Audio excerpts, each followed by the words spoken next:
Hey, what's up, guys? Coach Jay, and today we're going to talk a little bit about sleep.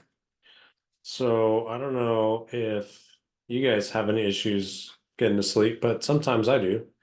And so I put together a little bit of a book called 30 Days of Mindfulness, and I dedicated 5 different chapters to sleep because it's important. And a lot of people that I work with, they also have trouble finding a way to get to sleep, right? You're sitting there at the end of the day and like you need to go to sleep and like you're like, all right, I just want to watch one more episode or I need to finish this last project for work or I need to, send 5 more emails or I want to scroll Facebook for I don't know 10 more minutes, right? And that 10 minutes turns into an hour and a half. And then, it's 11 o'clock or midnight or even later. And then you look at the clock and you're like, damn, I still have to get up early. I have to go to work. All right, whatever. I'm just going to go to sleep. So you go and you start your routine, brush your teeth, take a shower, whatever it is that you do. And then you jump into bed and maybe you fall asleep. Maybe you don't. Maybe you lay there just staring at the ceiling or staring at the ceiling fan. Depending on where you live, maybe you're listening to the sounds outside and your brain is just racing and it's just going on autopilot, thinking about all the stuff that you did today and all the stuff that you have to do tomorrow, or, all the things that could have gone differently throughout the day. Like, how do I make myself better for tomorrow? And that's what all of this is about, right? Is becoming the very best version of ourselves.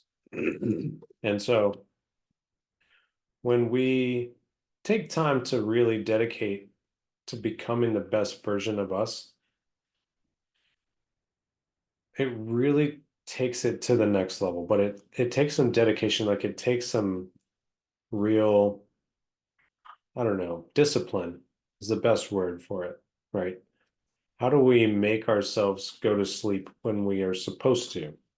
How do we organize our schedule in a way that gives us the time to get everything done so we can go to sleep without our mind going a million miles an hour when we get into bed?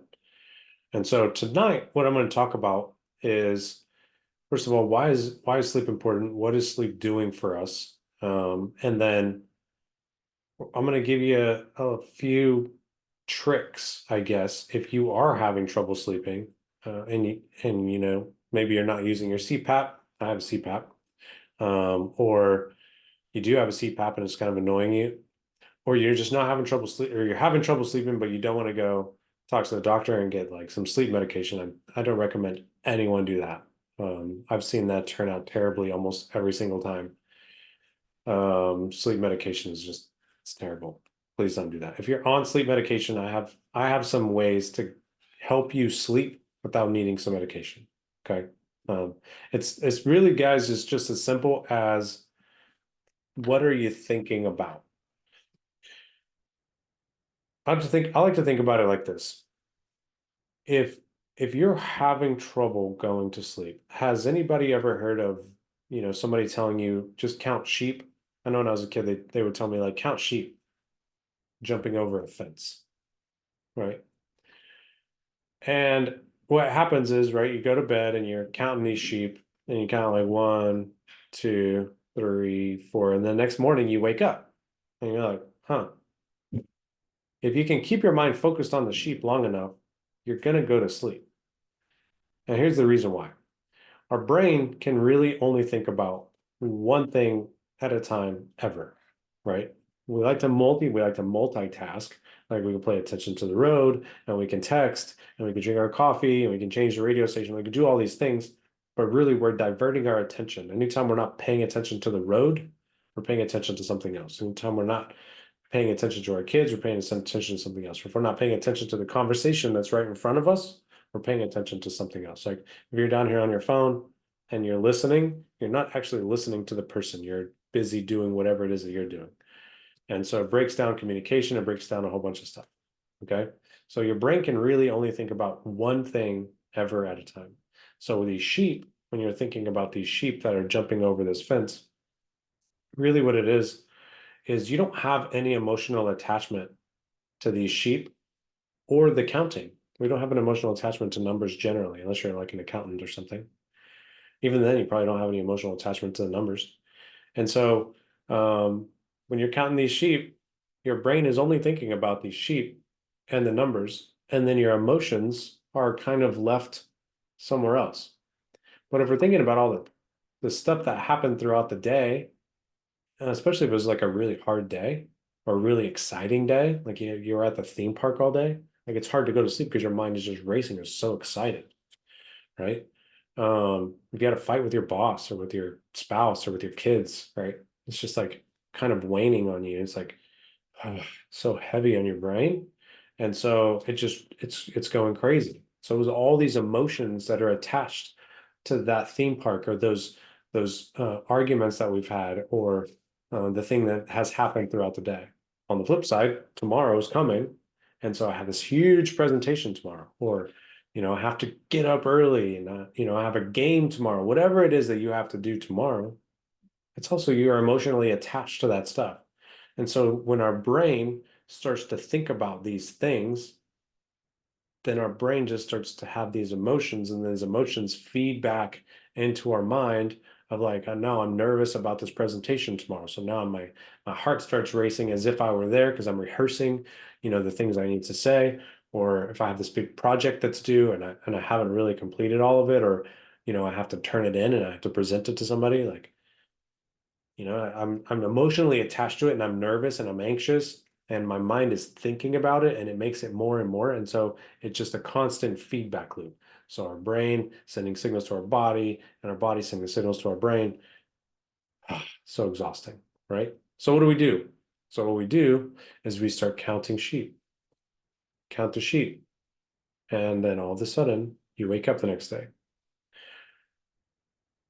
That might not work, right? You might not be able to stay focused on the sheep long enough because let's face it, man, like we scroll through Instagram, Facebook, LinkedIn, whatever your social media is, right? You scroll through and it's like 30 seconds here, 30 seconds there, 30 seconds there. Our brain is, we're constantly diverting our attention to all these different things. So it's very difficult to focus our mind on one thing long enough to be able to count those sheep going over. And that's where the discipline comes in. So the discipline of, first of all, going to bed on time, right? That's the hardest part. We're going to talk about that in a bit. But the second part is disciplining your mind to be able to focus on just one thing. Okay. So there's a couple things we can do. So counting sheep is one, right? No emotional attachment to numbers and no emotional attachment to the sheep. Another thing you can do is imagine, close your eyes, you're laying there in bed, and I just want you to imagine this skyline, like New York City or Dallas or San Francisco, wherever it is that you want, right? Vancouver, Singapore, right? Just a large skyline, and you can see some tall skyscrapers in the back. And it's dark outside. Behind these skyscrapers is really a black sky, and all you see is this one tall skyscraper. And that tall skyscraper, there's all these lights that are on. All these people are still at work. You can see all the lights inside that skyscraper. And as your eyes are closed and you're imagining this skyscraper, I just want you to start turning off the lights one by one. Maybe there'll be like 30 of them that go dark all at one time, right? But I just want you to start turning off the lights. And what's happening is you turn off each one of those lights, you're turning off a little piece of you. You're allowing yourself to just shut down slowly. You're systematically shutting your body down so you can get ready for sleep. It's already dark outside. You're letting everybody in the office go home. And eventually you're going to find one or two lights that are kind of stubborn, right? Leave them there. Just let them work. Let them do whatever they need to do. They're busy. Move on to the next light and just keep shutting them off. Every time that I've done this exercise, I've never shut all the lights off before I wake up the next morning. It's pretty cool.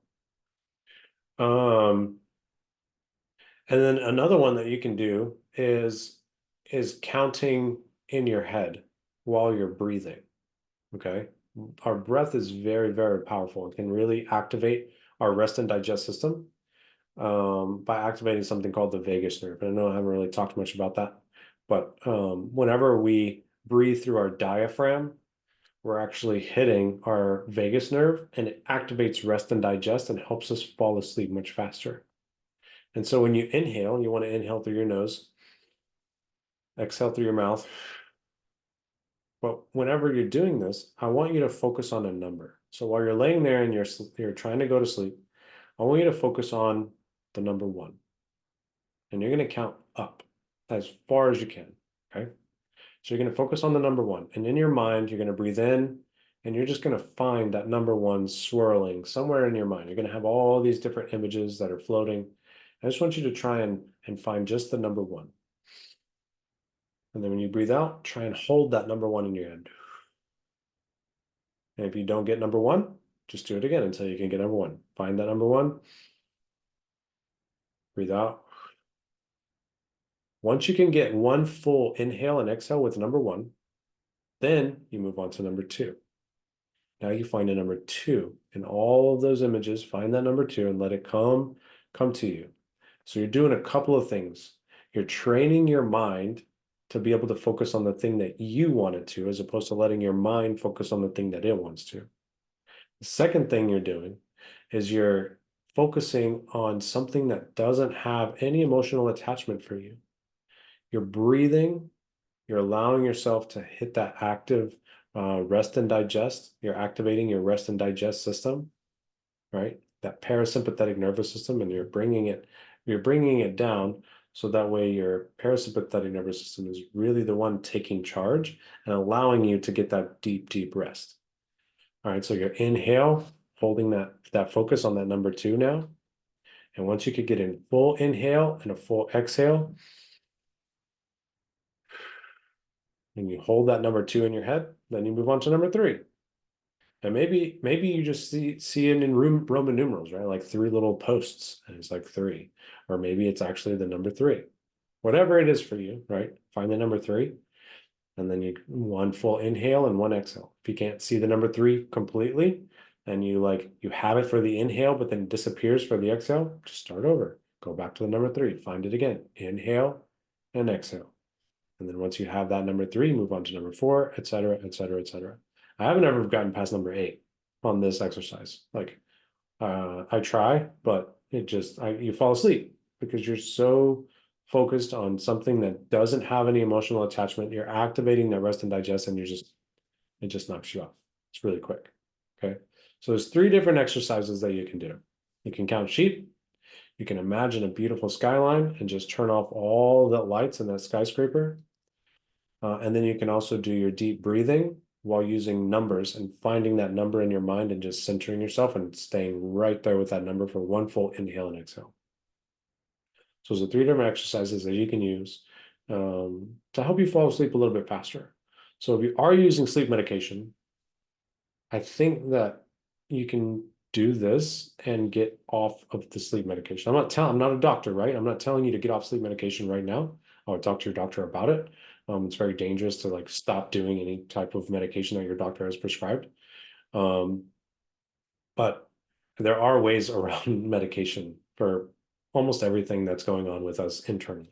And so that's another reason I wanted to start these classes, right? Is because I've learned a lot since I got out of the Navy, and I want to share it with you guys, and I want to give as much help as I can to you as well. Okay, so what's the point of sleep anyway? Why do we need to do it? I mean, it's pretty annoying if you ask me. Right? Look, we have to eat and we have to sleep, but we also have a whole bunch of crap that we have to do all day, every day. Every day we wake up, we have to go to work, we have to take care of our kids, we have to, make money, we have to find food, we have to drive to work, we have to drive home, all this stuff, it just has to happen. And then eventually, we're just tired. And now it's midnight or 1 o'clock, and we're like, crap, I didn't sleep. Well, why do we need to do it anyway?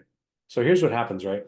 All of these thoughts that we have throughout the day, and we have 50,000 or plus thoughts a day, right? All of those thoughts they create, plus all of the activity that we're doing, like moving your hand. If you go to the gym, right? If you're driving, all of those things, it requires all this brain power.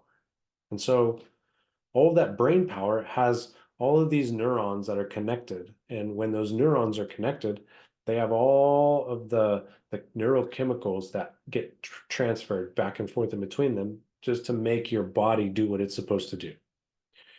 Over the course of the day, all of that stuff gets burnt. It's burnt up and it's just sitting there in your brain. And so when we sleep, our brain gets like a bath, and all of those neurochemicals that are in there, they just get kind of washed away, and then they get excreted through sweat, through our poop, through when we go to the bathroom, like all of that gets just, it's all waste and we don't need it anymore. But if we don't get enough sleep, it sits there in our brain and it starts to collect and it starts to create like headaches, and it creates all this other nasty stuff that's happening in there and doesn't get washed properly. And so if you sleep fully, and that's a different number for everybody, right? But if you get a full night's rest, all of a sudden you can wake up the next day and you feel refreshed, and it's a really nice feeling. And it's because it's been washed, and it's like clarity. You can actually think clearly, you can see things more clearly, you can get things done more efficiently because you have a nice clean brain that allows you to just do what you want to do. Um, but I mean, we punish ourselves and we fight sleep so much. And I mean, I wrote 5 chapters dedicated to sleep in my 30 days of mindfulness because it's so difficult for us to really wrestle. We wrestle with it, right? We fight it every night. Even my kids right now, they're 4 years old and they're already fighting sleep. They just don't want to go to sleep. Like, I want to play. I want to keep having fun. I want to keep living this like awakeness. And so they fight sleep. They want connection with us. They want something. Um, and so when we do that for a long time since we're kids, into adulthood, if that's just a learned pattern of behavior. So we have to switch that off. We have to do something different if we want to have different results. And so what I'm going to encourage you to do right now is to set an alarm in your phone. I don't know what time you have to wake up, if it's a schedule that you have every day that you have to be at work at a certain time. But if you do, count backwards for 8 hours. Set you an alarm, actually 8.5 hours. Okay, set you an alarm. And when that alarm goes off, you have 30 minutes to finish that email, finish the last sentence of that document, to finish watching the rest of that show, to do whatever it is that you're doing, to finish cooking that meal, or I don't know, whatever it is that you're doing, right? And you have 30 minutes to get into bed. Okay. If you can be in bed with 8 hours to just try and sleep, that's a good start. Once that alarm goes off, you're going to be like, crap, I'm not ready yet, right? Because it's going to take some time to get used to it. But once you do, it's so much easier, okay? Because then you're incorporating, you're prioritizing sleep and you're prioritizing yourself. And it's a beautiful thing, right? So once you start prioritizing yourself, you start prioritizing sleep, you're going to be so much more productive through the rest of your day, the rest of your life, to be honest with you. You're going to miss a day. There's some things that are going to come up. Disasters happen. We just had a tornado here like a week and a half ago. Half of my roof is like torn off. My fence is all jacked up. I've been going around helping people in the neighborhood tarp houses and do roofing stuff. And so I'm pretty exhausted just from being out in the heat so much. And I've stayed up a little bit too late over the past couple of days because I've been trying to just play catch up with all these different clients that we're doing. And so that's another reason I wanted to do this, because I know that I am neglecting my brain by not getting it enough sleep over the past couple of days. And I'm not the only one. I know everybody, almost every client I talk to has an issue with sleep at some point. And so I think it's a relevant topic, and I hope that you guys are getting something from this. So set an alarm on your phone, count backwards for 8 hours, simple, right? And you're like, well, dude, I don't need 8 hours of sleep. I'm fantastic. I work better on like 3 hours of sleep, or I work better on 6 hours of sleep, or I work better on I actually need like 12 hours of sleep.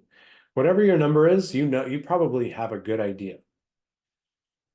Prioritize that number, man. Like it's easy. You just prioritize that number as if it was brushing your teeth. Like you brush your teeth every single day. I mean, I hope you do, right? You put on your clothes every day.